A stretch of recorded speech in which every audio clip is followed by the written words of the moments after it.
We are Cory and Wallace, an early retired couple on a full-time journey around the world. With a passion for exploring new cultures, discovering hidden gems, and enjoying delicious local food, we are on a mission to experience as much of the world as we can. Welcome back. Today we're going to do something a little different. We're heading to Oman soon, so I realized I don't have appropriate clothes. So I actually looked up a tailor, and it's about the same price to get your clothes tailored as it is to buy new. So I'm going to get a couple of items tailored.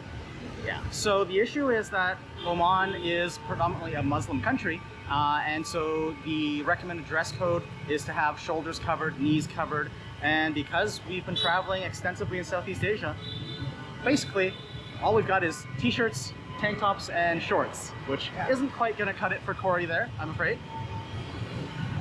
It's how I'm comfortable, but it's just I'm not going to be comfortable when a majority of the population is very covered up. I read that it's mixed reviews. You can be okay with shorts and tank top, but every vlogger I've ever seen in that area always has like nice flowy pants and a long shirt. So I'll feel more comfortable if I at least have that option. So we are now on our way to the tailor shop, and Cory's gonna have a look and see what we can come up with. We're at the shop. I'm just waiting for her. We arranged a meeting on WhatsApp, so I'm just waiting for her and we'll go over things. So Cory's just picking out some fabrics right now for a top and a pair of pants, and I'm just standing here sweating buckets because it is not air conditioned and it is really, really warm in here.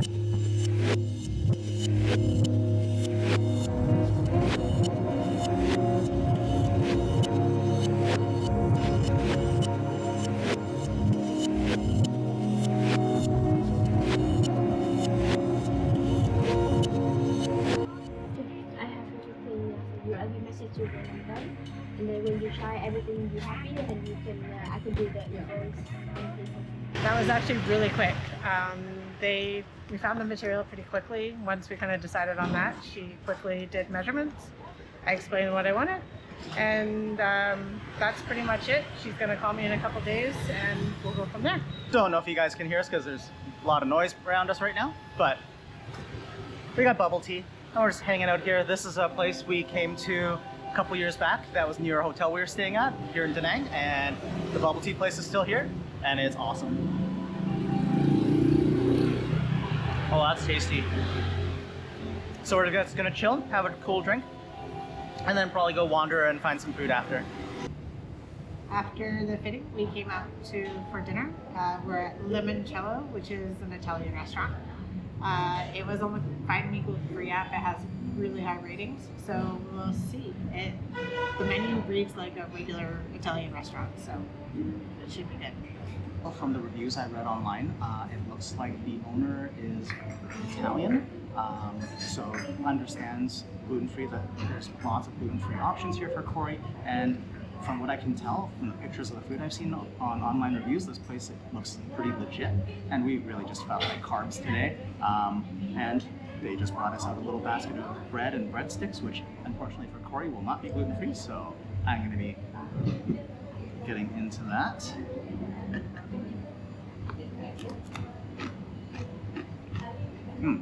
Crispy. I'm not sure what this dip is though. I'm still not sure what that dip is even after eating it. That's interesting.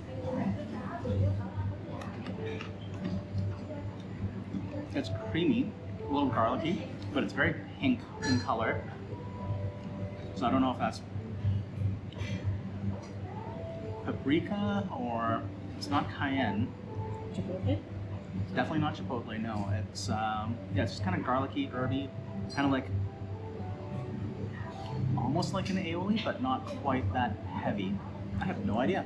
Oh, also focaccia in the bread basket. So I've got some olive oil and balsamic vinegar on my plate.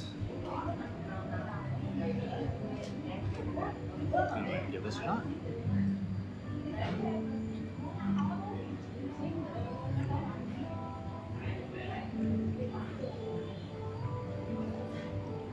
Focaccia is not warm, which would be nicer, but it's really fresh.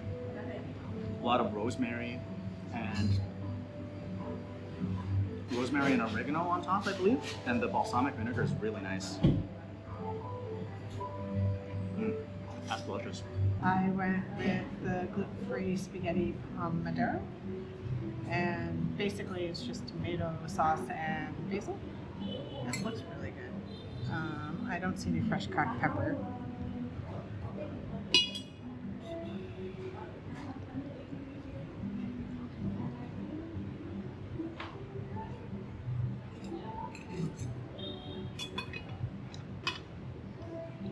That's really good.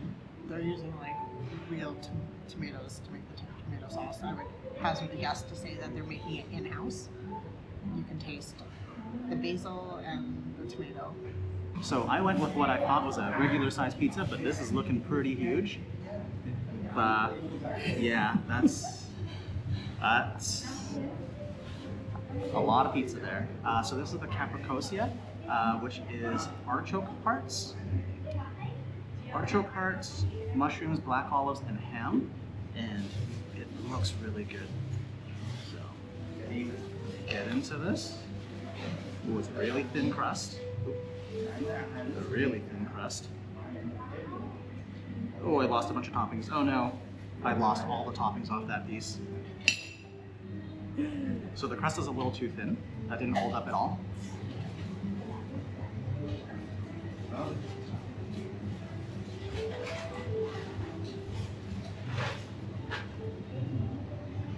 Everything tastes really good, but the crust is really thin, and it didn't hold up to the weight of the toppings, so I'm probably gonna have to fork and knife this thing.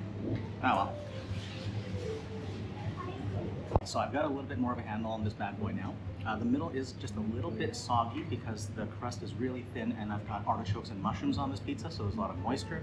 Not necessarily their fault, but overall, the quality and the flavor is bang on. Like, this is authentic, legit pizza. It's a wood-fired, pizza. You can see the char on the crust is beautiful. The quality of the ingredients is good. The tomato sauce is delicious, and I'm very happy with this. We decided to do dessert today, and this is the semifreddo al limoncello, which is basically a frozen, more or less a cream dessert, like kind of like an ice cream, but not really. Oh, that's really hard.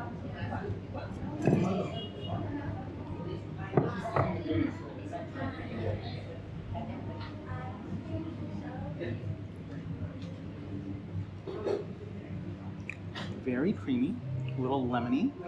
Oh, I'm making a mess of this now. They've got it frozen really hard, so hold it with that. So I'm gonna get a little bit more off of there.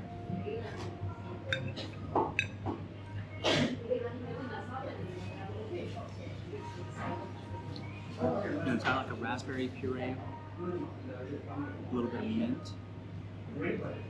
It's very simple, a very nice flavor though. We just finished dinner. Dinner was so good. Yeah. Yeah. I think the hardest part is that I can't help him with any of the things that he gets, so he didn't finish the pizza until. I tried my best. That was a huge pizza. Plus, I ate a bunch of the bread in that bread basket. I shouldn't have, but I can't help myself. If someone puts a good bread basket in front of me, I'm eating the bread. Let's face it. And I do have to say I'm jealous because it did look and smell amazing. So anyways, we are now just down by the Han River. You can sort of see the Dragon Bridge there in the background behind us. But today we are gonna head the other direction further to the north, and we're gonna try to find a spot by the Han River Bridge to see the fireworks from, which should be a much better view than we had last week. Because, oh, I forgot to mention, today is day 2 of the Da Nang International Fireworks Festival. We'll see if we can get a better spot. I think we will.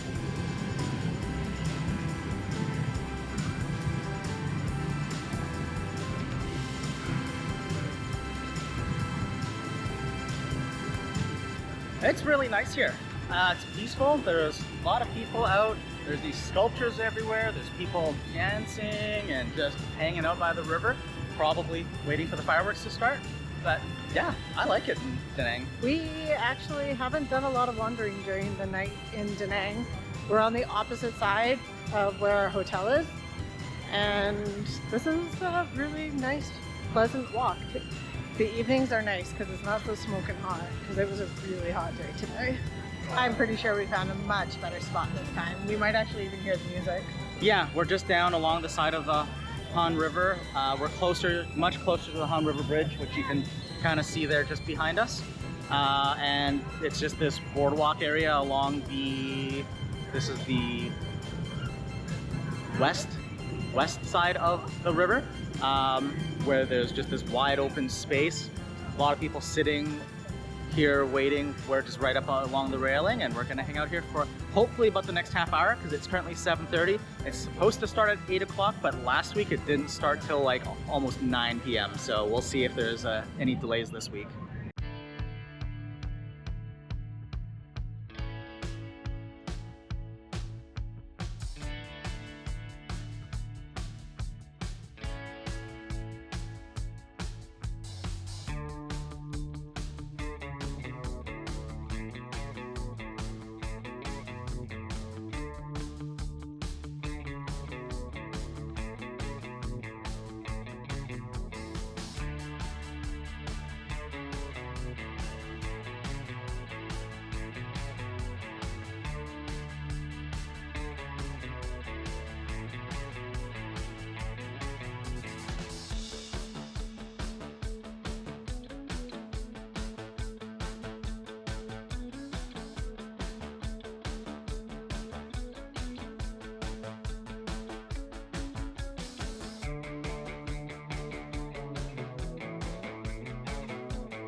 That ended up being really cool. Where we were wasn't quite what we were expecting. It was a little bit more off to the shore than we were expecting compared to last time. The location of the barge where they're launching the fireworks wasn't quite where I thought it was gonna be. I was hoping this would be a great spot. It was an okay spot. It wasn't perfect, but still a pretty good show. But we did end up meeting a random person. We ended up chatting for like a good chunk of the night. So that was really cool. She's from New Zealand. Hi, if you're watching. Hi, Katie. But yeah, so anyways, I think that's gonna do it for the moment. Probably gonna wrap that up here because we've got about a half-hour walk back to our Airbnb. Anything else you want to add? No. No? Yeah. I think that's going to be it. I mean, there's 4 more weekends of the Da Nang International Fireworks Festival, but we're probably not going to bother filming it, even if we do go see it. But yeah, that gives you a pretty good idea of what it's all about. Definitely a lot of fun, and if you're here in Da Nang during that, I think it's worth seeing, don't you? Oh yeah. I mean, if you get lucky enough to be here to see it, it's definitely worth going out to see. So. And definitely nowhere near as crowded and as busy as the big fireworks festivals back home in Vancouver, where we're from. So a lot more chill, which is really awesome. Yeah. We're gonna leave this video here and we'll pick it up again when I go pick up my pants and shirt from the tailor, and you guys can see how that turns out. This is the aftermath of the fireworks. Everyone trying to go home. I guess the Han River Bridge was closed to traffic during the fireworks, and now it just reopened and everyone's heading across it.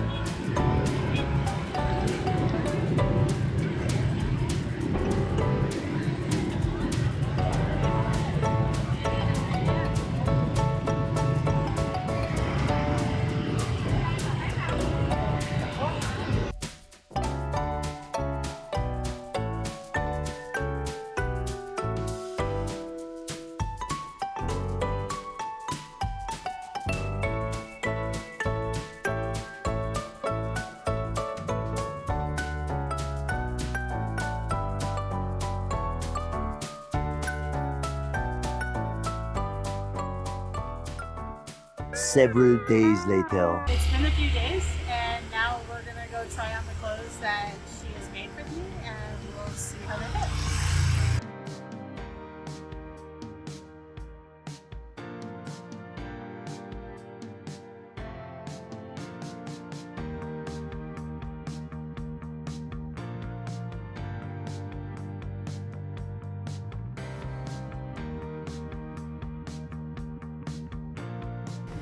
All right, so we are just waiting right now while Cory's getting some alterations done to the clothes.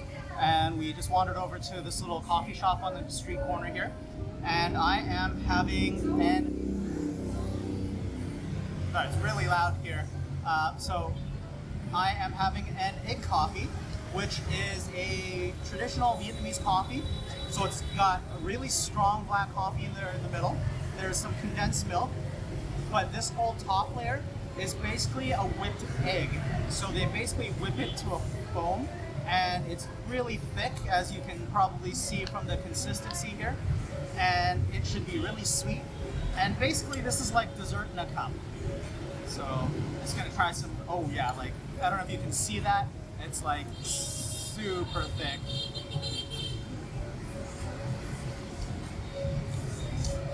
The egg foam itself isn't actually that sweet. It's just slightly sweet. It's almost a little salty too. It's actually really interesting. I'm gonna try and dig down and see if I can get a little of everything in this next scoop.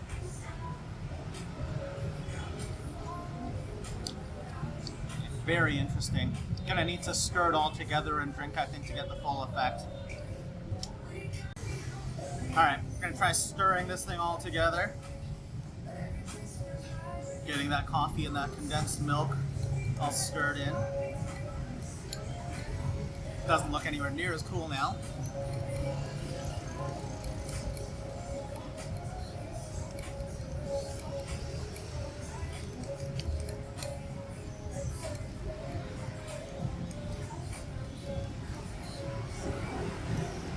Wow, that's still a very thick coffee. That's really cool. Let's try that. Oh, that's delicious. It's sweet, it's creamy. There's just a pinch of salt in that, which actually, that's way better than the last time I had a coffee when we were in Vietnam a couple years back. That little pinch of salt really makes a difference to the flavor profile. So yeah, stir it all together. I've added some ice to it to cool it down because it's still really hot out today. But honestly, egg coffee is not something you could drink every day. It's way too rich. But it basically tastes like if tiramisu was turned into a beverage. And it's really, really tasty. This is the end result. This will definitely do for Oman, for mosques and stuff. The only thing I'll have to do is cover up my head if we go into a mosque, so that'll be super helpful. The process was overall a positive experience. I showed her pictures of what I wanted, and I would say they did a fairly decent job of emulating that. So that is where we're gonna leave the vlog. Thanks very much for joining us. So if you like this video, please hit the thumbs up to give us a like and make sure to subscribe. And we hope that you'll join us in our next video for more adventures. Until then, stay curious and keep exploring.